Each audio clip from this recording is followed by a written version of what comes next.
cómo comenzó usted su carrera de traductor. Sí, señora, eso por un lado, pues es que mire que yo estudié en Rusia. Cuando yo tenía 18 años me fui a estudiar a Rusia y tuve la oportunidad en esa época, que era la Unión Soviética, tenía la mejor educación de Europa. Entonces yo tuve muy buenos profesores y fue clave los profesores que yo tuve para aprender la lengua rusa, que fue inicialmente durante un año. Entonces yo tenía, o nosotros teníamos, profesora de gramática y profesora de fonética. Ok. Eran 4 horas de gramática, 4 horas de fonética diarias. Luego por la tarde, después de almuerzo trabajo en el laboratorio de fonética y por la noche trabajo escrito. O sea que nosotros estudiábamos por lo menos 10, 12 horas diarias de ruso inicialmente. Mm. Con esta característica que cuando eso no existían manuales mm, ruso-español o español-ruso, o manuales para aprender ruso en español. Entonces yo estudiaba en un manual así un poquito más grande que le mostré, este tomo de las cartas de Hernán Cortés, y, y entonces a la izquierda estaba escrito en vietnamita y a la derecha estaba escrito en ruso. Como si eso fuera poco, la profesora de fonética no sabía español y la profesora de gramática tampoco sabía español. Pero un asunto bien interesante, y es que nosotros vivíamos en residencias estudiantiles y compartíamos, en el caso mío, con otro compañero de América Latina, compartíamos la habitación en un apartamento con un ruso que estaba aprendiendo español. Entonces el ruso es intercambio, el ruso nos preguntaba a nosotros sobre los temas de que él estaba aprendiendo español y nosotros le preguntábamos las dudas que teníamos de ruso para hacer las tareas. Claro, compartían conocimientos. Mm. Señora, además es que en esa época yo estudié con estudiantes de 120 países del mundo. Era una universidad internacional. O sea, Ah, lo que ahora llaman globalización, nosotros ya estábamos en los años, comienzo de los años 70, ya teníamos ese concepto y esa visión del mundo globalística. Yo perfecto. estudié estudiantes de muchos países. Ok. Entonces, además de eso, yo aprendí por mi cuenta, sin ningún profesor, a hablar indonesio. Yo hablo indonesio y ahora, como han pasado tantos años y he dejado de hablarlo, ahorita lo estoy actualizando por mi cuenta. Yo tengo aquí libros indonesios, a veces la Embajada de Indonesia me ha invitado a fiestas, etcétera. Eh, y, y ese idioma lo aprendí yo por mi cuenta. Yo nunca tuve profesores, sino eran los compañeros que me sentaba con ellos en clase, que eran indonesios. Entonces, Ujú. congeniamos muy bien y yo aprendí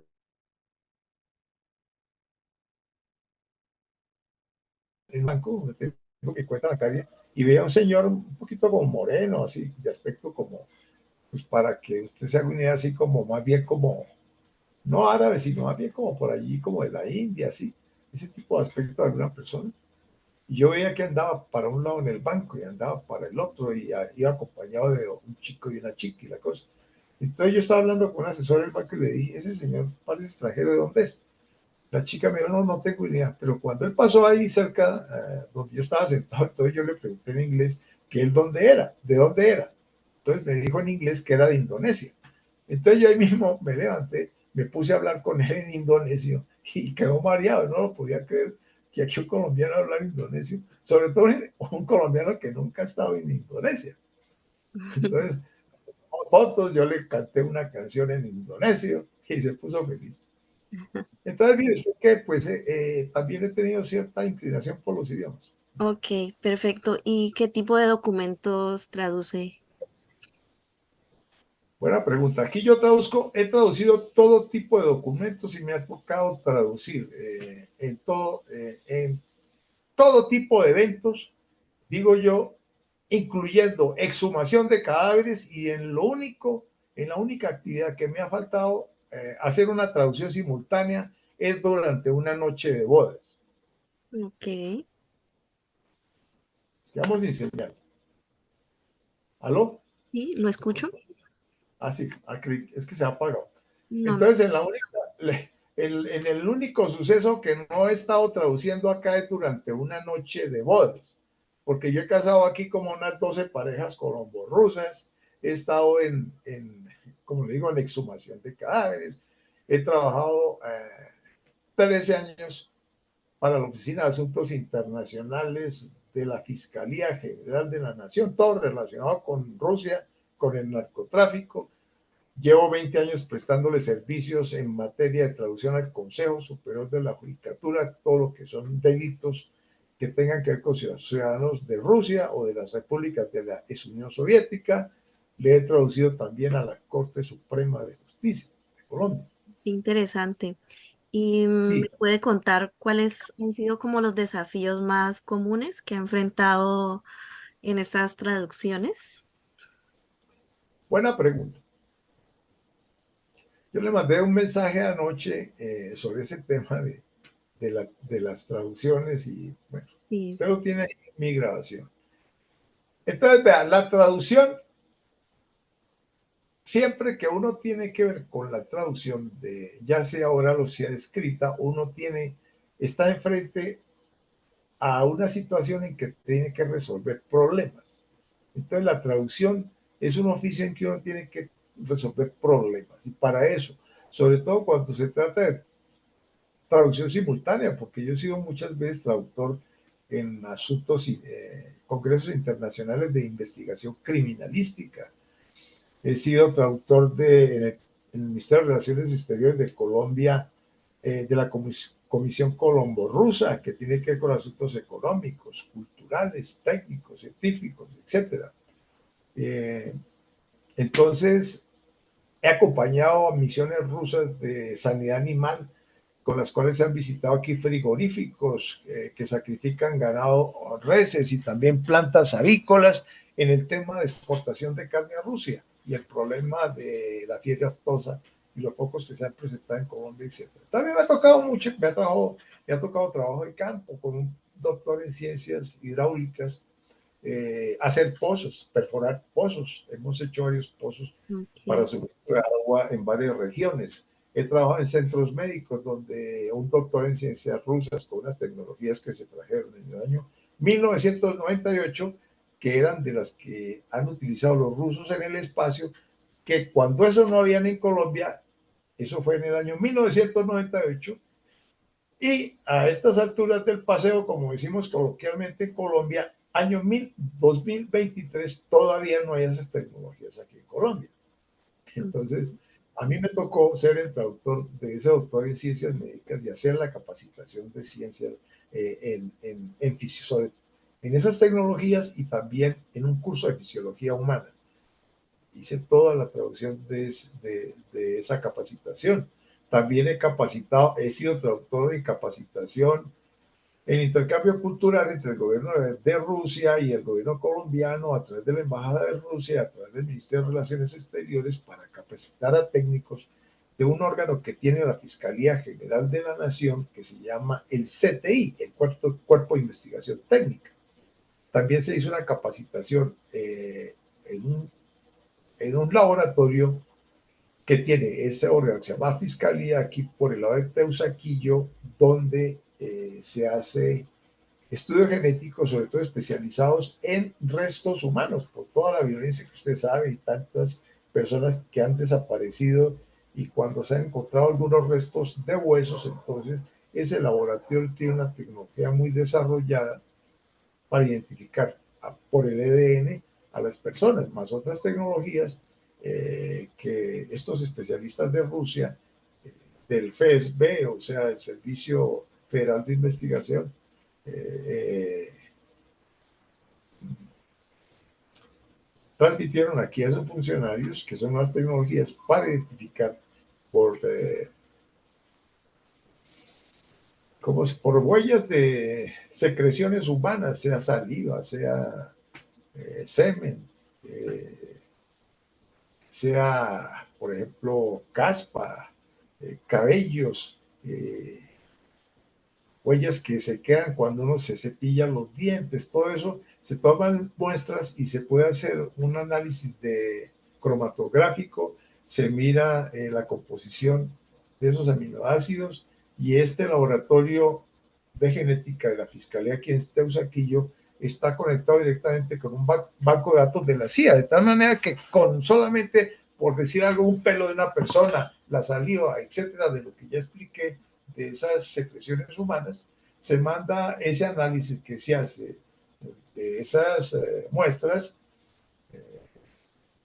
Una vez que se han analizado cromotográficamente, se envían al banco de datos de la CIA y como resultado de eso, póngale cuidado, se hace un fotorobot y más o menos se muestra cómo es la persona. Es una mujer, es joven, tiene el pelo largo, la nariz tal cosa, la boca tal cosa, pesa más o menos tanto, etcétera, etcétera. Ok, bueno, hablando de tecnologías, me gustaría saber qué recursos o herramientas utiliza usted para las traducciones, para asegurarse de que pues estas traducciones sean precisas y fieles al documento original. Sí, señora, todas las que se puedan, pero para mí sí es un asunto de mucha exigencia que la traducción sea, natural en cuanto se refiere a su redacción y sea precisa. Y el otro lema mío es que yo no permito, cuando estoy revisando la traducción, que se me pase un error, así sea de una sola letra en una palabra, sobre todo el ruso, que es un idioma tan complicado. Entonces, yo la reviso, yo la corrijo y no me como ningún término, ninguna expresión así sea difícil como esta que acabo de descubrir, que le digo, que se llaman los médicos truent, truent, no sé cómo se dice en español, se podría decir, pero tengo que inventarlo. Yo creo que habría que decir médicos truent, igual, porque no podríamos decir médicos truanes, porque es que en español truán es otro sentido. Y en cambio, este sentido que le dio este médico de médicos truant Ujú. es mostrando que es un médico que se desempeña bien, se ha desempeñado bien en su área de la medicina, pero también incursionó a otras áreas con mucho éxito. Yo le voy a mandar ese artículo en ruso, usted lo manda a un traductor automático y va a ver, ahí hay varios personajes. Ok. Sí, otra cosa que me parece interesante, por ejemplo, en mis clases de traducción, a veces hay expresiones en español, por ejemplo, que al traducirlas en francés es muy complicado. ¿Cómo maneja usted para las expresiones que usamos en español, en ruso? Es muy, ¿cómo lo maneja? Sí, ese es un buen tema de investigación, porque es que es muy difícil, porque las personas comunes y corrientes creen que los idiomas son equivalentes y resulta que los idiomas no son equivalentes. Hace unos años que yo estaba aquí almorzando con unos peruanos que habían estudiado en Rusia y había una rusa que era esposa de un peruano de esos. Estábamos conversando sobre varias cosas y de pronto alguien dijo, hablando de algo, dijo, no, es que la cabra tira para el monte. No sé si usted conozca esa expresión. No, no la conozco. Sí, pero es una expresión coloquial. Es que Sí, la cabra tira, siempre tira para el monte. sí, la entiendo. Bueno, entonces, cuando yo escuché esa expresión ahí durante el almuerzo, que la dijo uno de esos peruanos y que ellos han estudiado en Rusia y tenían un negocio de enviar a gente a estudiar a Rusia, eh, con sede en Perú, con sede en Bogotá, con sede en México y en Brasil. Yo a su vez le lancé la pregunta y les dije, ¿y ustedes cómo dirían esa expresión en ruso que la cabra tira para el monte? Entonces ahí se pusieron a intentar decirlo. Inclusive la rusa que habla muy bien español, esposa del gerente de esa empresa peruana, y nadie dio con esa expresión, porque esas son expresiones que no son equivalentes. En ruso, la cabra tira para el monte, en ruso dicen es que el lobo, así usted lo alimente, de todas maneras todo el tiempo está mirando ese bosque. Entonces, ese es un área bien interesante que hay que trabajar Sí, concretamente para cada par de idiomas. Para cada par de idiomas, eso hay que trabajarlo, porque es que tienen sus equivalentes. Yo no sé si le puedo contar una anécdota de mi vida privada. cuénteme. No sé qué voy a sonar. Yo la última vez que estudié en Rusia, que estaba haciendo el doctorado, yo vivía con una rusa judía muy linda. Entonces una noche de invierno nos estábamos bañando lo más de agradable en una tina con agua caliente. Y como no teníamos otro tema que tratar, ella a esta rusa le dio por preguntarme, porque siempre existe ese problema en los europeos, que ellos son pues lo último de lo último y nosotros somos subdesarrollados hasta en el idioma. Entonces, de pronto ella me dice, oye, ¿y ustedes allá sí tienen? Sí dicen, por ejemplo, ¿cómo se dice en español? Pues hablando, Niet Juda, Biesdabra. O sea, no hay mal que por bien no venga, ¿no? Y entonces comenzamos a hacer una especie eh, de competencia. Ella me decía en ruso un proverbio y yo le decía el equivalente en español. Ujú. Entonces no sabía su admiración que pues esos proverbios rusos también tenían sus equivalentes en español.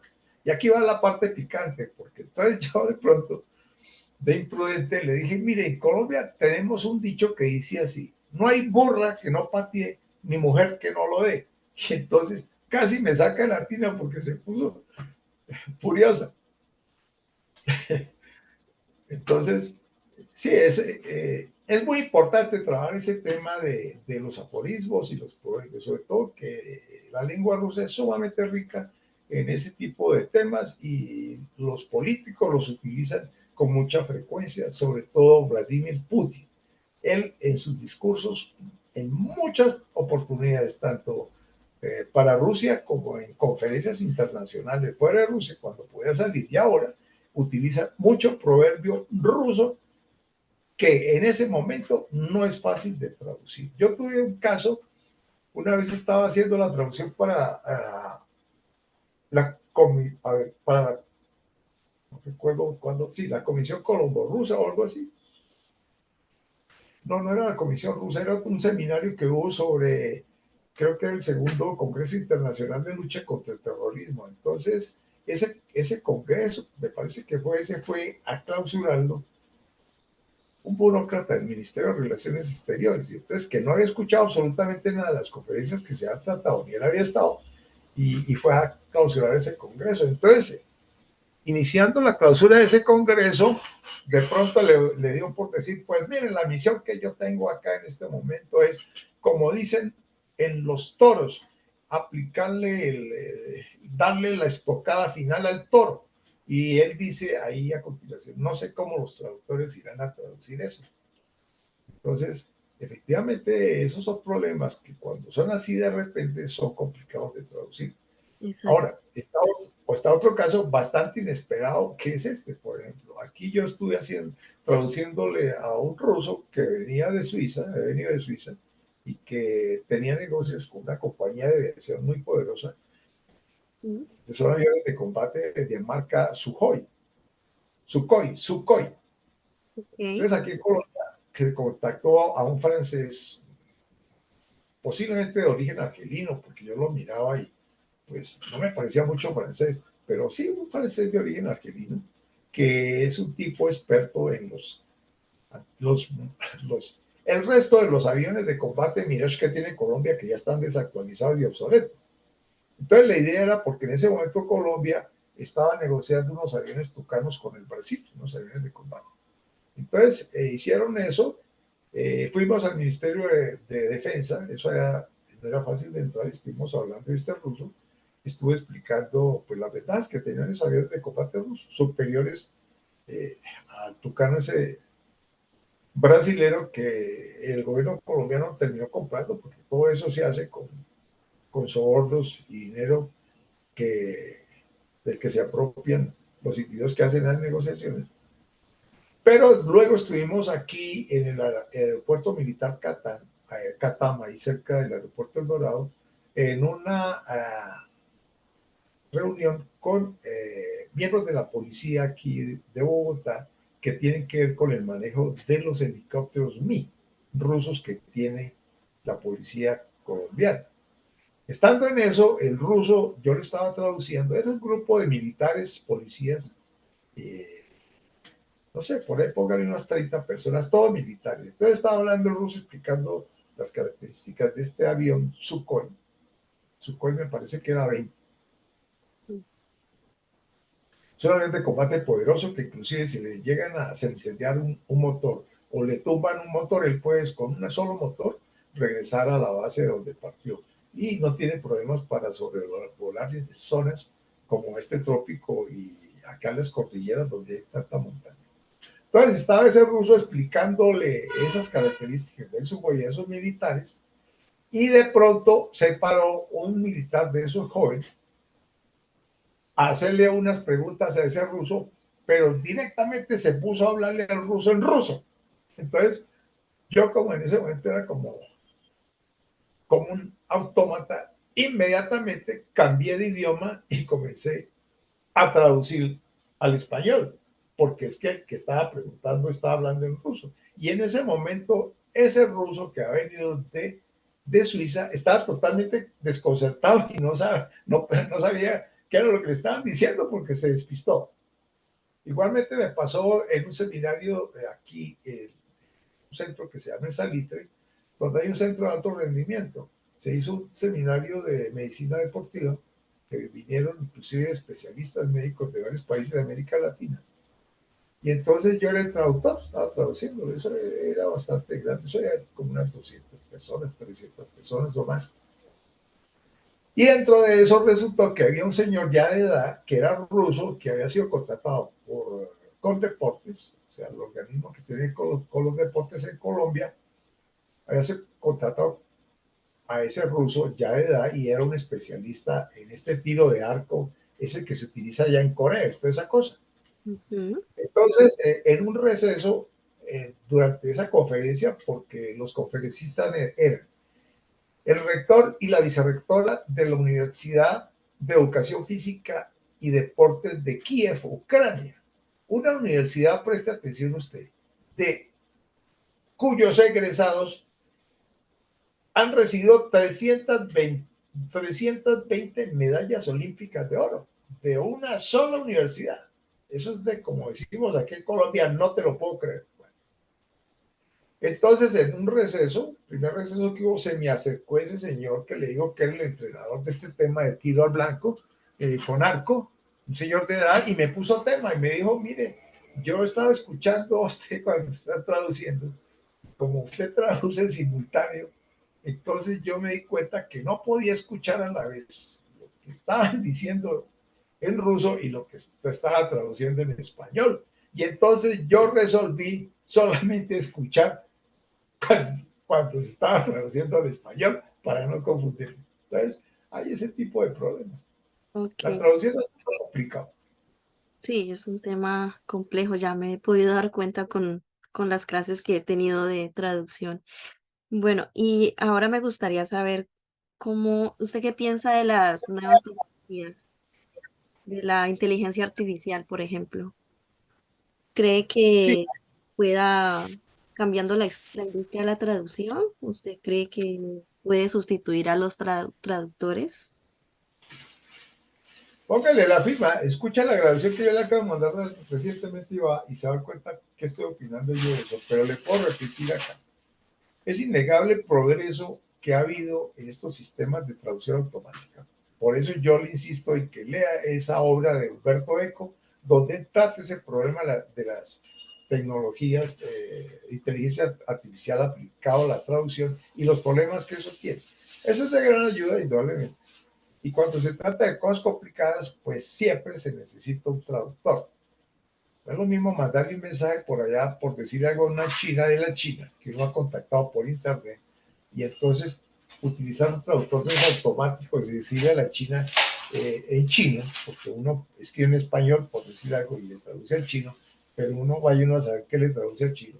Y le dice a la china que no, es que yo admiro la cultura china, que es milenaria, que tiene más de 4.000 años de cultura escrita y la cosa, y que pues hoy día después de la revolución de Mao Zedong, la mujer llegó a ser más libre, etcétera, etcétera, y que pues qué bueno que me gustaría recibir una foto suya, etcétera. Bueno, eso se hace fácilmente, pero ya cuando son cosas complicadas, eh, se necesita que haya un traductor que conozca los idiomas a profundidad. Y en este caso, vuelvo y se lo repito, este que se llaman los médicos Chuan, o Mm. sea, Chuan, Chuan.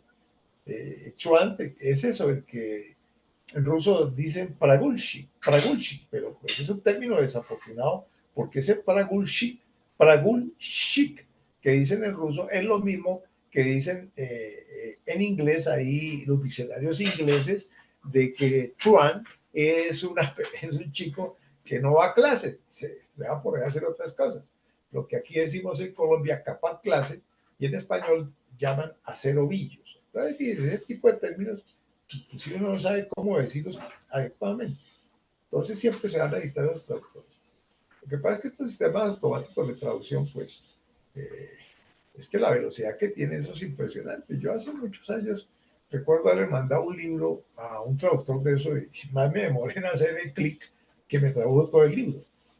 Pero ya viene ese trabajito de corregir ese libro, para precisarlo, mirar los términos. Eso es una labor gigantesca. Aquí yo tengo, por ejemplo, unas propuestas de trabajo de unos médicos que estudiaron en Rusia, hicieron especialización, o sea, lo que se llama una residencia clínica, y que ellos trajeron eso traducido también, unos documentos larguísimos, traducidos, esa traducción hecha en Rusia, pero aquí el Ministerio de Educación Nacional les exige que eso tiene que haber hecho el traductor oficial del español aquí en Colombia. Entonces, ¿qué pasa? El solo hecho de uno revisar todo ese material, confrontarlo con el original y precisarlo, ese es un trabajo eh, titánico, un trabajo difícil. Sí, Entonces, siempre se van a necesitar los traductores de carne y hueso, personas que tengan un conocimiento profundo de esa lengua para que revise, supervise materiales que son hechos con inteligencia artificial en grandes volúmenes, para evitar que se vayan lapsus y errores garrafales que podrían distorsionar el contenido de los documentos.